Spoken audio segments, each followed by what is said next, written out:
Cooking adobo, a classic Filipino dish by Riljan Docto. Adobo.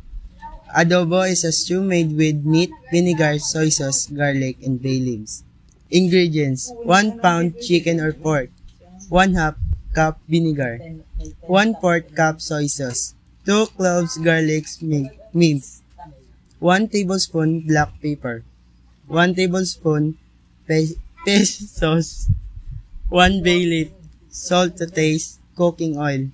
Marinating 30 minutes to 1 hour. Combine meat, vinegar, soy sauce, garlic, pepper in paste sauce. Mix well, cover and refrigerate.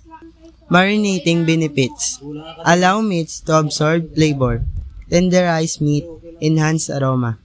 Searing meat 5 to 7 minutes. Heat oil in a large pot or Dutch oven. Brown meats in the batches until golden brown. Set aside.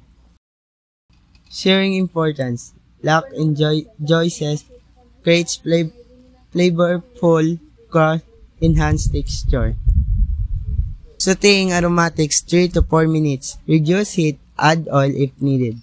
Salt garlic until fragrant. Add bay leaf, cook for 1 minute.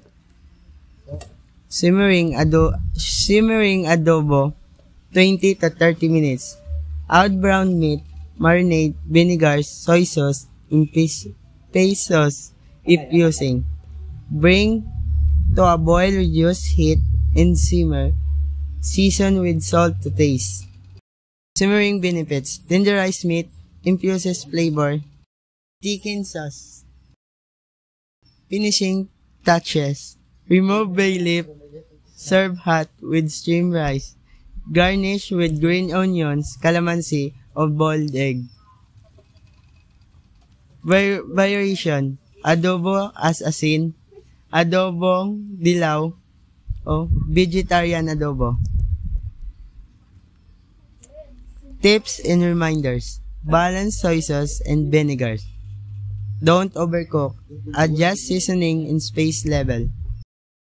Nutrition facts: calories 250 to 300 per serving. Protein 20 to 25. Fat 10 to 12. Conclusion: adobo is flavorful, easy to cook dish.